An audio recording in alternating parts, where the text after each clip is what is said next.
भले ही बच्चे के पैरों में खून आ जाए, पर नई जुराबें तो अगली साल ही आएंगी। जब घर का मालिक ही अथॉरिटी नहीं ले रहा तो बेचारा समाज से क्या उम्मीद करेगा।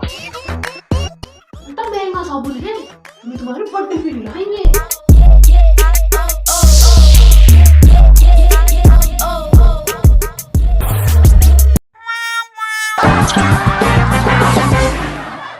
मिडिल क्लास से हैं और हमें पता है कि हम मिडिल क्लास से हैं।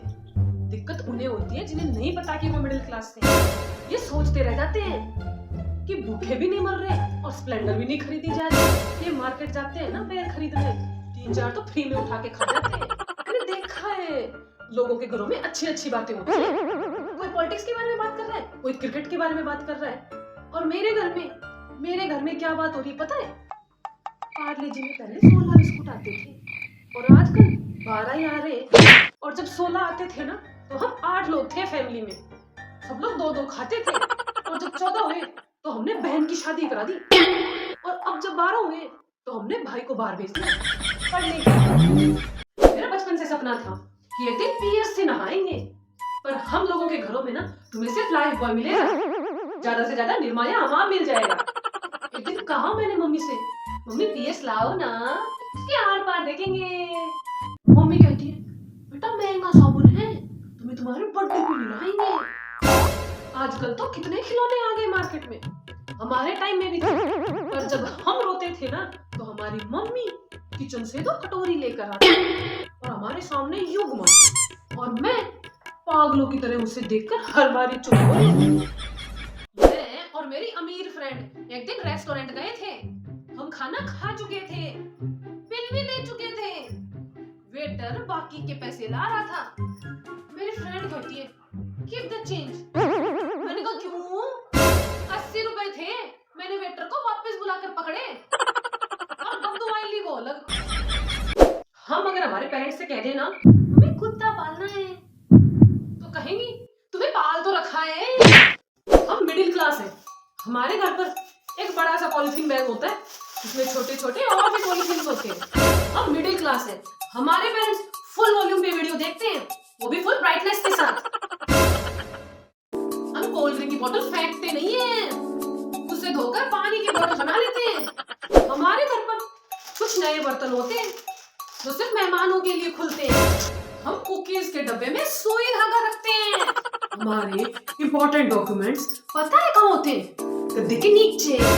हम पुरानी टी शर्ट फेंकते नहीं है, उसका पोंछा बना लेते हैं। और हम आइसक्रीम के डब्बे में मटर रखते हैं। हम मिडिल क्लास है, हम आधा नींबू काटने के बाद ना बाकी बचे को फेंकते नहीं है, फ्रिज में रख देते हैं, पता नहीं कब काम आ जाए। हम मिडिल क्लास है, हम जब बीमार होते हैं ना हम डॉक्टर के पास नहीं जाते, हम सीधा केमिस्ट के पास जाते हैं, वही दवाई देता है हमारे लिए। मुझे हमेशा से ही बैडमिंटन का शौक था, पर मेरी माँ ने मुझे कुकर के ढक्कन से खिलवाया है, वो भी शाम के 7 बजे तक। कहती बेटा दाल चढ़ेगी अब इसमें। बड़े घरों के बच्चों को ना बाहर के और घर के कपड़ों में फर्क समझ नहीं आता। ये जो बाहर पहन के जाते हैं ना उन्हीं कपड़ों में घर आके सो जाएंगे, पर हमारे घरों में बाहर के और घर के कपड़ों में क्लियर फर्क होता है। कम से कम 2 साल का फर्क तो होता ही है। अगर हमें नहीं भी पता होता ना तो हमारे पेरेंट्स हमें सिखा देते हैं। अगर हम सर्दियों में भी शादी से वापस आ रहे हैं ना तो हमारे पेरेंट्स हमें दरवाजे पर ही नंगा कर देंगे कि भले ही बच्चे को निमोनिया हो जाए पर कपड़े पर दाग नहीं लगना चाहिए। हमारे घरों में सीरियल के नाम पर अनुपमा चलता है। बहन कहती है माँ को अनुपमा के साथ ऐसा नहीं करना चाहिए। सिर्फ बहन नहीं भाई भी अनुपमा देखते हैं। ऑफिस से आने के बाद पूछेंगे अनुज का फोन आया था अनुपमा के लिए। हमारे स्कूल की जुराबें ढीली होती थी ना तो हम नई जुराबें नहीं लाते थे, उन्हीं जुराबों में रबर डालकर जाते थे कि भले ही बच्चे के पैरों में खून आ जाए पर नई जुराबें तो अगली साल आएंगी। हमारे घरों में लड़कों के सिर्फ 2 काम है, मार्केट से सब्जी और दूध लाना, और दूसरा रिलेटिव्स को लाना और ले जाना। इनसे अगर पूछो ना तुम्हें शादी के लिए कैसा पार्टनर चाहिए तो पता है क्या कहेंगे? लड़की मिल जाए बस। और पता है इनकी ये हालत क्यों है? क्योंकि इतिहास गवाह है आज तक इनके पेरेंट्स ने इनसे ये नहीं कहा कि बेटा तुम बहुत क्यूट हो, तुम बहुत स्वीट हो। अब बताओ, जब घर का मालिक ही अथॉरिटी नहीं ले रहा तो बेचारा समाज से क्या उम्मीद करेगा।